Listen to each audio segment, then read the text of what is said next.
Imagine, for a moment, that you have been transported back in time. You are standing in the absolute center of the known world. The year is 400 AD. The air is warm, thick with the scent of olive oil and unwashed humanity. You are in Rome. Look around you. You are surrounded by marble columns that seem to defy gravity, touching the very sky. You see aqueducts, marvels of engineering, carrying fresh water over horizons that stretch farther than the eye can see. You see the Colosseum, a monolithic stadium of stone and sweat that holds 50,000 screaming fans, all chanting in unison. You are standing in a capital of the greatest empire the world has ever known. This is an empire that spans 3 continents. It is a hegemony that has lasted, in one form or another, for 1,000 years. To the people walking these streets, this city is the center of the universe. It is the apex of civilization. Now, imagine you tap a Roman citizen on the shoulder. He is wearing a toga, perhaps a merchant or a soldier. You look him in the eye and you tell him the truth. You tell him that in just 76 years, this entire city will be empty ruins. You tell him that the aqueducts will run dry, the Colosseum will be a graveyard, and the empire will vanish from the face of the earth. How does he react? He laughs in your face. He calls you a madman. He tells you that Rome is eternal. Rome is invincible. The systems, the legions, the trade routes, they are simply too big to fail. Now, snap back to the present day. Stand in the middle of Times Square in New York City. The LED screens are blinding. The noise is deafening. Look at the skyscrapers piercing the clouds. Look at the stock tickers flashing record highs, green numbers climbing toward infinity. Look at the military power that dominates every ocean and every airspace on the globe. If I looked you in the eye and told you that by the year 2026, the foundations of this American empire would irrevocably crack, you would probably have the exact same reaction as that Roman citizen. You would scoff. You would say that America is too big to fail. You would say the dollar is king. But history is not a set of random events. It is not a chaotic jumble of dates and names. It is a blueprint. It is a repeating cycle of rise and fall, driven by unchanging human nature. We are not special. We are not immune. We are just the latest actors in a very old play. And right now, whether you want to believe it or not, we are in the final act. The scariest thing about the fall of Rome isn't that it happened. It's how eerily similar it looks to our current reality. The parallels are not vague. They are mathematical, they are cultural, and they are undeniable. Rome didn't fall overnight. It succumbed to a slow-acting poison, a specific economic mistake that ate away at its soul until it was too weak to stand. Today, America has ingested that exact same poison. We are showing the exact same symptoms, and according to the historical timeline of empire life cycles, we are fast approaching our own expiration date. The year 2026 is not an arbitrary number picked out of a hat. It marks the 250th anniversary of the United States, and 250 years is the historical average lifespan for a global superpower before it undergoes a catastrophic reset.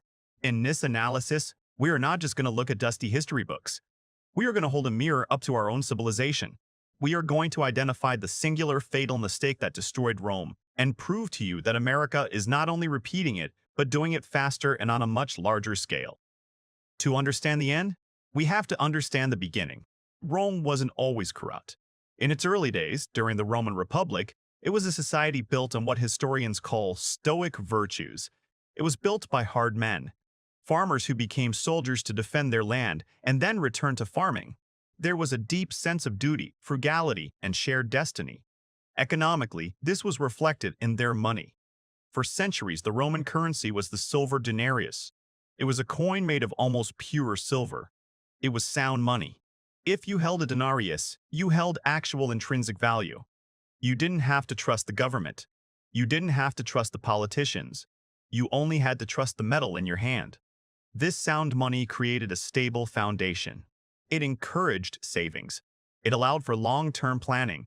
It funded the roads, the aqueducts, and the mighty legions that conquered the known world. Because the money was real, the economy was real. But success is a dangerous drug. As Rome conquered more territory, immense wealth flooded into the capital. The ruling class stopped being warrior farmers and became wealthy aristocrats. The focus shifted from production to consumption. By the time the Republic died and the Roman Empire began under Augustus Caesar, the seeds of decay were already planted. The empire was vast, stretching from England to Egypt. Maintaining this expanse was incredibly expensive. You had to pay hundreds of thousands of soldiers stationed thousands of miles away. You had to build and repair infrastructure across continents, and most importantly, you had to keep the population of Rome happy. This is where the concept of bread and circuses originated. To keep the massive unemployed population of the city from rioting, the emperors provided free grain and massive gladiatorial games. It was the ancient version of welfare and endless entertainment distraction. All of this cost enormous amounts of money. The gold and silver looted from conquered nations began to dry up. The expenses of the empire started to outweigh its income. Rome had a budget deficit. Now an emperor has two choices when faced with a deficit. Choice one is the hard choice. You can cut spending, which makes the citizens angry. Or you can raise taxes, which makes the rich, powerful people angry. No emperor wanted to do that. They wanted to be loved. They wanted to be glorified. So, they chose the easy path.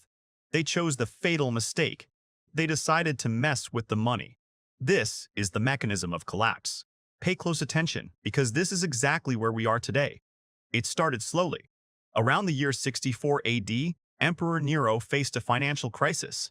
He needed more money to pay his debts and fund his lavish lifestyle. He came up with a devious idea. He gathered up the silver denarius coins, melted them down, and mixed in a small amount of cheap base metals like copper. He then reminted the coins. Suddenly, Nero had more coins to spend. The new denarius looked the same as the old one on the surface. It had the emperor's face on it. It was officially declared to be worth the same amount. But in reality, it had less silver. It had less intrinsic value. This was the ancient version of money printing. Nero had just debased the currency. At first, nobody noticed. The party continued. But subsequent emperors saw how easy this was. If they needed to fund a war, they just added more copper to the silver mix. If they needed to build a new palace, they just debased the currency a little more. Over the next 200 years, this process accelerated. By the time of Emperor Marcus Aurelius, around 170 AD, the denarius was only about 75% silver. 50 years later, it was down to 50% silver. By the year 270 AD, under Emperor Aurelian, the denarius had become a joke. It was barely 5% silver.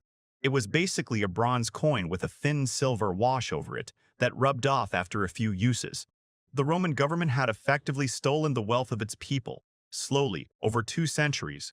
But here is the thing about economics. You cannot cheat reality forever. The people of the empire eventually realized what was happening. Merchants, traders, and soldiers realized that the coins they were receiving were junk. They knew the government was lying to them about the value of the money. The result was catastrophic inflation. Because the money was worth less, merchants demanded more of it for the same goods. The price of wheat, oil, and clothing skyrocketed. We have records showing that in the 2nd century, a specific measure of wheat cost around 8 drachmas. By the 3rd century, that same measure of wheat cost 120,000 drachmas. Savings were wiped out. If you had saved good silver coins your whole life, the government's new junk coins made your nest egg worthless. The middle class was evaporated. To combat this, emperors tried even more desperate measures. Emperor Diocletian issued the Edict on Maximum Prices in the year 301 AD. He basically made it illegal to raise prices under penalty of death. It failed miserably. Merchants simply stopped selling goods, or they moved their activities to the black market. Shortages spread across the empire. People were starving in the streets because the economic system had completely broken down. The soldiers on the frontiers, realizing they were being paid in worthless metal, began to mutiny. They abandoned their posts. They cared more about survival than defending a capital city that was robbing them. And this is the crucial point. The barbarians didn't break through Rome's walls because they were suddenly stronger. They broke through because Rome was weaker. The financial rot had destroyed the social contract. Why fight for an empire that pays you in fake money? Why produce goods for a system that punishes savers? When the money dies, trust dies. And when trust dies, the empire dies. The Visigoths sacked Rome in 410 AD, not with a bang, but with a whimper. They walked into a hollow shell of a once great civilization. Now, let us turn that mirror toward ourselves. Let us look at the United States of America. Just like Rome, America began with a currency backed by hard assets. The US dollar was for a long time a receipt for gold. It was a promise that the government could not simply print its way out of trouble. This discipline helped build the greatest industrial engine in human history. Just like Rome, America became the undisputed global superpower after a massive global conflict, World War II. We became the world's policemen. We established military bases in vast corners of the globe. We became incredibly wealthy, shifting from a nation of hard-working producers to a nation of high-consuming debtors. And just like Rome, we reached a point where our ambitions outweighed our wallet. We wanted the guns and the butter. We wanted massive military spending to maintain our global empire, and we wanted massive social welfare programs at home. Starting in the 1960s, the pressure began to mount. We were fighting the Vietnam War and launching the Great Society programs simultaneously. Gold was draining out of the U.S. Treasury as foreign nations demanded payment. So in 1971, President Richard Nixon did exactly what Emperor Nero did. He closed the gold window. He declared that the U.S. dollar was no longer convertible into gold. In that instant, the U.S. dollar stopped being a receipt for reality and started being a fiat currency. Its value was now based entirely on faith in the United States government. We switched from the silver denarius to the copper coin. Since 1971, the debasement of the U.S. dollar has been relentless. But unlike Rome, which was limited by how fast they could physically melt down and remint metal coins, we have no physical limitations.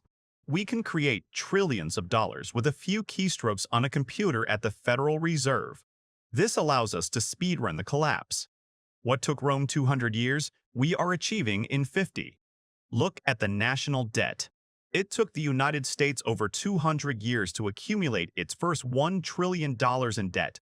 Today, we add a new $1 trillion to the debt every few months. We are now over $34 trillion in debt. This number is so large, the human brain cannot comprehend it. How are we paying our bills? We are printing the money. The Federal Reserve creates new dollars out of thin air to buy the government's debt. This is exactly the same mechanism as adding base metal to the silver coin. Every new dollar that is printed dilutes the purchasing power of every dollar you worked hard to save.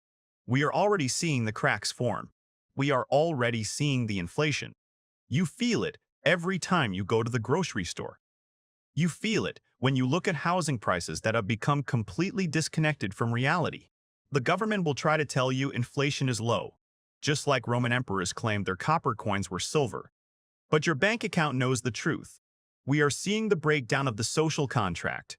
Just like late-stage Rome, America is facing intense internal division. The gap between the super-rich, who benefit from the money printing, and the working class is wider than at any point since the Gilded Age. We are seeing the rise of bread and circuses. We are distracted by endless entertainment cycles, social media dopamine loops, and celebrity gossip. While the foundations of our economic house have termites eating away the wood, we have a population heavily dependent on government assistance, creating a political feedback loop that makes cutting spending political suicide. And now, we look at the timeline. Sir John Glubb, a British historian, analyzed the life cycles of great empires over 3,000 years. He found a startling pattern. The Assyrians, the Persians, the Greeks, the Roman Republic, the Ottoman Empire, the British Empire, they all lasted for an average of about 250 years. They go through the same stages: the age of pioneers, the age of conquests, the age of commerce, the age of affluence, the age of affluence, the age of intellect, and finally, the age of decadence and decline. The age of decadence is marked by debt, an influx of foreigners, a welfare state, and a weakening of the shared values that built the empire. Does that sound familiar?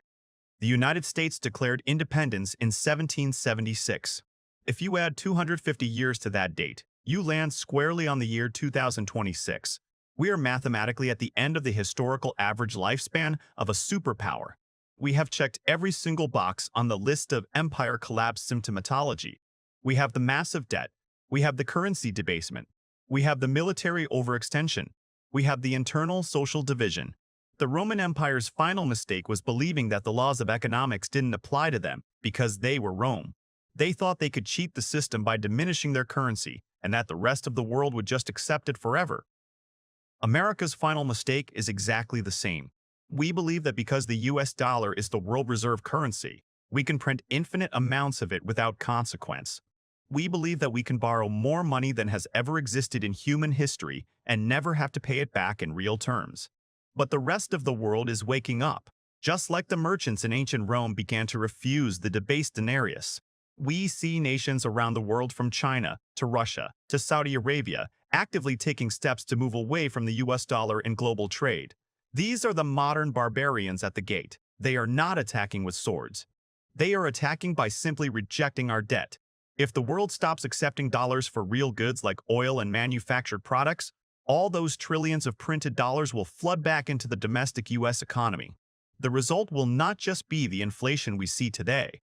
It will be hyperinflation that wipes out the middle class overnight. The year 2026 is not a doomsday prediction where the world ends on a Tuesday. It is a historical marker. It is the point where the mathematical weight of our debt and debasement becomes unsustainable. It is the point where the interest payments on our national debt become larger than our entire defense budget. It is the point of no return. When Rome fell, it wasn't the end of the world. Humanity survived. Italy survived. But the structure of that society, the comfort, the security, and the global dominance vanished into the Dark Ages. Those who were dependent on the system were crushed when the system failed. Those who survived and even thrived during the collapse of Rome were the ones who saw it coming. They were the ones who held real assets, land, gold, silver, productive skills, instead of relying on the debased currency of a dying state. The warning signs are flashing red. History is screaming at us across the centuries. The mistake has already been made. The poison is already in the system.